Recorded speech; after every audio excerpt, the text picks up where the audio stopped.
इफ्तार party का आयोजन करते हैं और वहाँ पर जो मुस्लिम संगठन हैं वो बटे हुए दिखाई पड़ते हैं। कुछ लोग पहुँचते हैं तो कुछ लोग नहीं पहुँचते। कुछ लोग इसके 100 सीटों पर चुनाव लड़ा जाए क्योंकि उनके पास 80 विधायकों का संख्या बल मौजूद है। तो ऐसे में यदि 100 सीटों पर चुनाव लड़ती हैं और 80-82 सीटें जीत भी जाती है तो यहाँ पर नीतीश कुमार पर वो दबाव नीतीश कुमार को सीएम बनाने की मांग पर जिस तरह से जेडीयू अड़ी हुई है, तो कहीं ना कहीं भारतीय जनता पार्टी पर तमाम यहाँ पर सवालिया निशान उनके ही सहयोगी, एनडीए के सहयोगी खड़े करते हुए नजर आ रहे हैं। चाहे जीतन राम मांझी की आप बात कर लें। भारतीय जनता पार्टी का वो सहारा जिसके बलबूते केंद्र में भारतीय जनता पार्टी की सरकार टिकी हुई है, वो सहारा आज छोड़ने की फिराक में नजर आ रहा है। वो सहारा राज्य में विधानसभा चुनाव के मद्देनजर गठबंधन तोड़ने के लिए मजबूर भी हो सकता है। कारण एक ही है, रमजान के महीने में इफ्तार पार्टी का आयोजन और इफ्तार पार्टी के आयोजन को लेकर अलग अलग तरीके से मौलानाओं का बयान। वो बयान जहां नीतीश कुमार, चंद्रबाबू नायडू और चिराग पासवान जैसे नेताओं और उनकी पार्टी के बहिष्कार की बात कही गई है।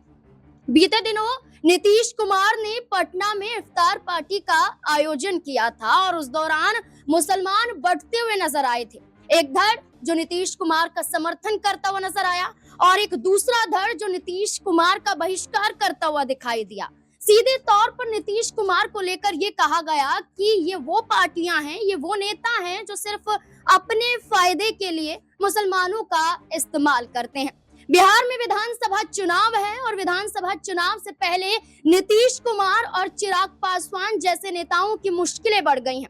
ऐसे में भारतीय जनता पार्टी के साथ जाएंगे तो मुसलमानों का विरोध उन्हें झेलना पड़ेगा और अगर भारतीय जनता पार्टी के साथ नहीं रहेंगे तो बीजेपी उनका साथ छोड़ती हुई नजर आ सकती है। दरअसल एक बड़ा मुद्दा रमजान के इफ्तार को लेकर शुरू हुआ, जहां जमीयत उलेमाए हिंद अध्यक्ष अरशद मदनी ने यह कहा कि हमें चंद्रबाबू नायडू, चिराग पासवान और नीतीश कुमार का बहिष्कार करना चाहिए। उन कार्यक्रम से दूरी बनानी चाहिए जहां इफ्तार पार्टी का आयोजन किया जाता है या ईद मिलन की बात कही जाती है। इसके साथ साथ जहां अरशद मदनी ने बहिष्कार की बात की तो वहीं ऑल इंडिया मुस्लिम मजलिस ए मुशावरत अध्यक्ष फिरोज अहमद का कहना है कि बहिष्कार नहीं बल्कि हमें उन्हें समझाना चाहिए, हमें उनका साथ देना चाहिए। क्या ऐसे में मान लिया जाए कि मुसलमान अब बढ़ चुका है?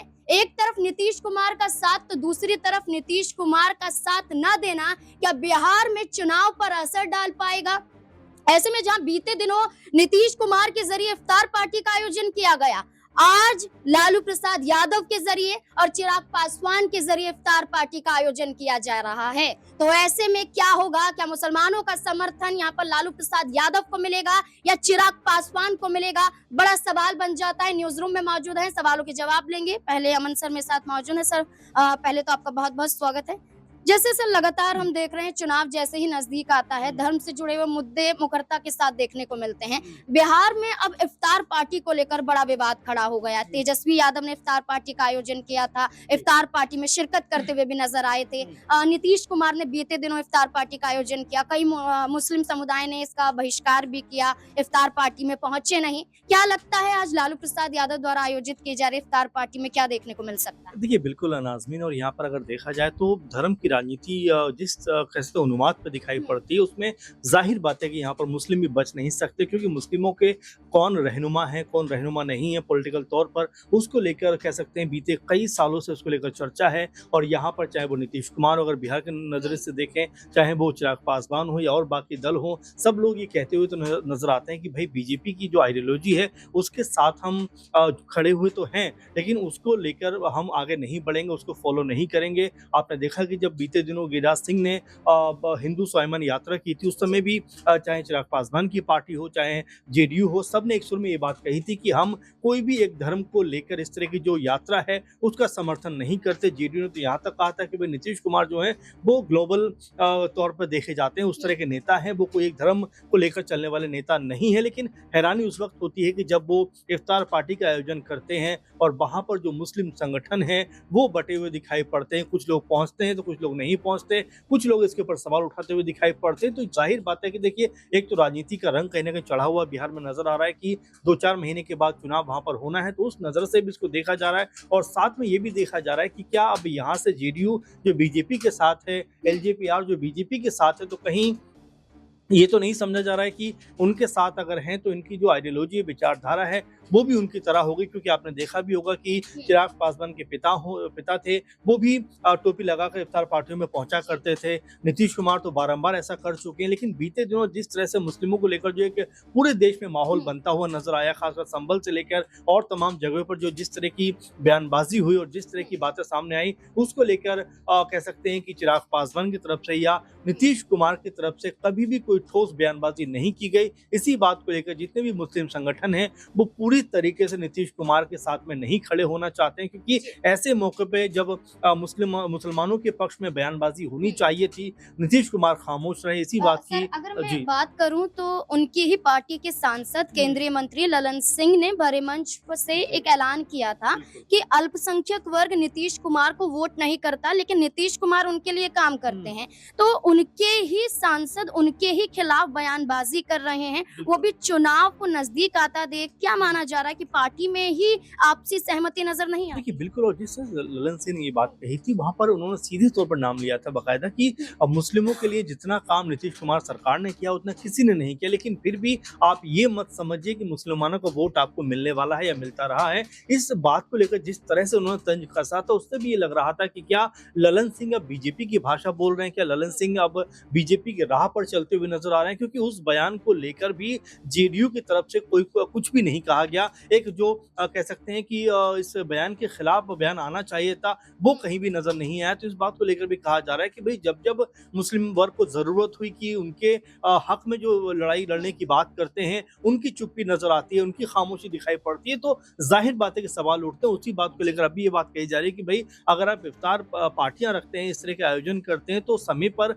आपको मुस्लिमों के पक्ष में बयानबाजी भी करनी चाहिए। जबकि आप बहुत बड़े पैरोकार बनने का कोशिश करते हैं, ये कहते हुए नजर आते हैं कि हम मुस्लिमों को एक उनका हक दिलाकर रहेंगे, लेकिन जब जब जरूरत पड़ती है तो आप अपने कदम पीछे खींचते हो। इसी बात को लेकर अभी तनातनी का माहौल बिहार में बना हुआ है। वहीं दूसरी तरफ अगर हम बात करें तो भारतीय जनता पार्टी नीतीश कुमार और चिराग पासवान जैसे बड़े चेहरों का भी समर्थन नहीं करती है। कई मौके पर हमने ये देखा कि नीतीश कुमार और चिराग पासवान भारतीय जनता पार्टी से अलग रुख बिहार में अपनाते हुए नजर आए, चाहे वो आरक्षण का मुद्दा हो, चाहे फिर वक्फ संशोधन बिल का ही मुद्दा क्यों ना हो। भारतीय जनता पार्टी संसद में बिल को पास करवाती है, लेकिन इसके विपरीत देखा जाए तो चिराग पासवान और नीतीश कुमार सहमत नहीं नजर आते हैं। ऐसे में ये माना जा रहा है कि केंद्र सरकार में भारतीय जनता पार्टी का टिकना मुश्किल इन्हीं पार्टियों के आधार पर हो सकता है। दिनेश मेरे साथ मौजूद है, जानने की कोशिश करेंगे। दिनेश, भारतीय जनता पार्टी अकेले अपने दम पर 240 सीटों को जीतती है। इसके अलावा नीतीश कुमार, चिराग पासवान, चंद्रबाबू नायडू एक ऐसे दल माने जा रहे हैं बीजेपी के लिए जो नाव में सवार बीजेपी को संभाले हुए हैं। क्या अगर यही अब भारतीय जनता पार्टी के खिलाफ ऐसे मौके पर उतरेंगे तो क्या भारतीय जनता पार्टी केंद्र से लेकर राज्य स्तर पर कमजोर हो रही है?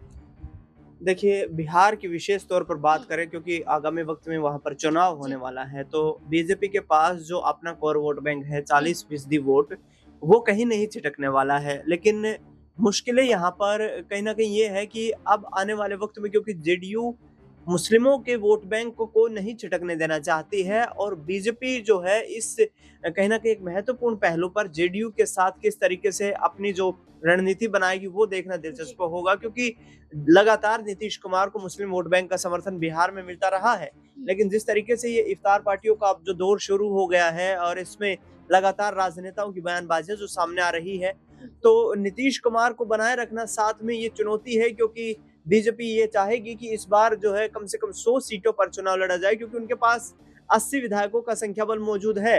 तो ऐसे में यदि 100 सीटों पर चुनाव लड़ती हैं और 80-82 सीटें जीत भी जाती है, तो यहाँ पर नीतीश कुमार पर वो दबाव इस बार बना सकते हैं। क्योंकि नीतीश कुमार के खिलाफ पिछले 5 सालों में जो उन्होंने 2 बार अल्टा पलटी की है, उसको लेकर के एक एंटी इनकम्बेंसी बन रही है। तमाम जो लोकल एजेंसीज के सर्वे आ रहे हैं, उसमें भी नीतीश कुमार जो है वो सेकेंडरी दिखाई दे रहे हैं, यानी कि सीएम फेस के लिए नीतीश कुमार को अब बिहार की जनता पसंद नहीं कर रही है। तो ऐसे में बीजेपी भी ये जानती है कि जैसे तैसे करके चाहे मुस्लिम वोट ना मिले भारतीय जनता पार्टी को, लेकिन नीतीश कुमार के साथ बने रहे, उसके बाद उनसे सीटों की डिमांड करेगी। भाई लाइए, कितने विधायक आपके पास, यदि आप मुख्यमंत्री का दावा ठोकते हैं तो उस आधार पर मुझे नहीं लगता कि यहाँ पर नीतीश कुमार के लिए कोई बीजेपी इतना सेफ जो है एक जोन बना करके उनको चुनाव में उतारेगी। मुझे ऐसा लगता है कि बिहार में विधानसभा चुनाव में नीतीश कुमार के विकल्प के तौर पर यहाँ पर जो जीतन राम मांझी हैं और चिराग पासवान है, उन पर ज्यादा नजर बीजेपी की रहने वाली है। क्योंकि यदि चिराग पासवान की पार्टी मजबूत हुई, बिहार में 20-25 सीटों को जीतने में कामयाब हुई, तो फिर नीतीश कुमार का दावा कमजोर हो सकता है। और इसी आधार पर बीजेपी अभी तक चुप्पी साधे हुए है। नीतीश कुमार चाहे इफ्तार पार्टी बुलाए या कुछ भी करे, बीजेपी की तरफ से अभी कोई प्रतिक्रिया सामने नहीं आ रही है। चिराग पासवान के जरिए भी आज इफ्तार पार्टी का आयोजन किया गया है और ऐसे में माना जाए तो अगर बीजेपी के लिए जरूरी नीतीश कुमार नहीं है तो क्या चिराग पासवान जरूरी हैं? और चिराग पासवान जरूरी हैं तो क्या सीएम पद की दावेदारी के रूप में भी नजर आ सकते हैं? ये बड़ा सवाल बन जाता है क्योंकि सीटों की मांग की जा रही है और चुनाव नजदीक है। मनीष मेरे साथ मौजूद है। मनीष, क्या लगता है, चिराग पासवान ने भी सीटों की मांग कहीं ना कहीं कर दी है और क्या भारतीय जनता पार्टी उनकी मांग को पूरा करते हुए नजर आए? क्योंकि बीजेपी महाराष्ट्र में एकनाथ शिंदे का हाल जो करती हुई देखी गई है, बिहार में नीतीश कुमार ये जानते हैं और इसलिए नीतीश कुमार बीजेपी से दूरियां बढ़ा रहे हैं और चिराग पासवान ने अब सीटों की मांग के साथ ये दावा कर दिया है कि बीजेपी मन मुताबिक सीटें देंगी तो ठीक, वरना चिराग पासवान पशुपति पारस के जरिए भी अलग राह अपना सकते हैं। जी बिल्कुल, यहाँ पर देखा जाए तो चिराग पासवान को वैसे तो मोदी जी का हनुमान कहा जाता है, लेकिन देखा जाए तो अब हनुमान कहीं ना कहीं अलग राह अख्तियार करता हुआ नजर आ रहा है, अपनी अलग राह बनाता हुआ नजर आ रहा है। क्योंकि देखा जा रहा है जिस तरह से बिहार के अंदर सीटों को लेकर बंटवारे का जो माहौल दिखाई दे रहा है और नीतीश कुमार को सीएम बनाने की मांग पर जिस तरह से जेडीयू अड़ी हुई है, तो कहीं ना कहीं भारतीय जनता पार्टी पर तमाम यहाँ पर सवालिया निशान उनके ही सहयोगी, एनडीए के सहयोगी खड़े करते हुए नजर आ रहे हैं। चाहे जीतन राम मांझी की आप बात कर लें, चिराग पासवान की बात कर लें, उपेंद्र कुशवाहा की बात कर लें, नीतीश कुमार की बात कर लें, तो यहाँ पर जितने भी सहयोगी हैं सभी अपनी अपनी मांगों को रखते हुए नजर आ रहे हैं। हालांकि सीटों के बंटवारे को लेकर भारतीय जनता पार्टी कुछ समय पहले स्टेटमेंट देती हुई नजर आई थी कि बिहार के अंदर जितनी भी सीटें हैं, सभी सीटों पर 243 सीटों पर जो चुनाव होना है उसमें कहीं ना कहीं भारतीय जनता पार्टी 50% सीटों पर चुनाव लड़ेगी। अगर 50% सीटों पर भारतीय जनता पार्टी बिहार में चुनाव लड़ती है तो ना तो चिराग पासवान की मांग पूरी हो पाएगी और ना ही यहाँ पर नीतीश कुमार की सीएम बनने की और आधी सीटों पर लड़ने की जो मांग है वो पूरी हो पाएगी। और अगर ऐसा नहीं होता है तो बिहार के अंदर बहुत ही बड़ा सियासी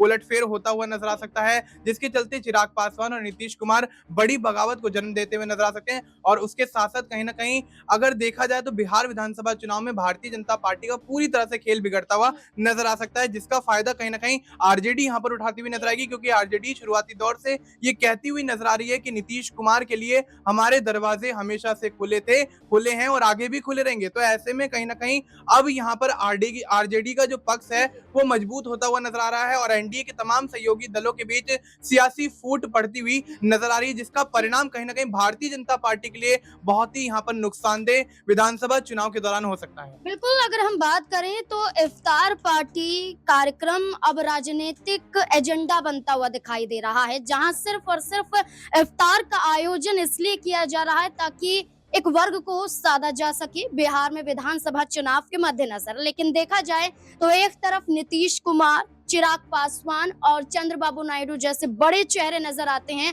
तो दूसरी तरफ इनसे अलग भारतीय जनता पार्टी दिखाई देती है जो बिहार में अभी तक सहयोग नहीं दे पाई है। देखना होगा बिहार में चुनाव से पहले नीतीश कुमार क्या बीजेपी का साथ छोड़ते हुए नजर आएंगे और क्या केंद्र में भी मुश्किलें भारतीय जनता पार्टी की बढ़ सकती हैं। आपको क्या लगता है इस पूरे मुद्दे को लेकर? अपनी राय कमेंट सेक्शन में जरूर दें। देखते रहें SPN9 न्यूज़। धन्यवाद।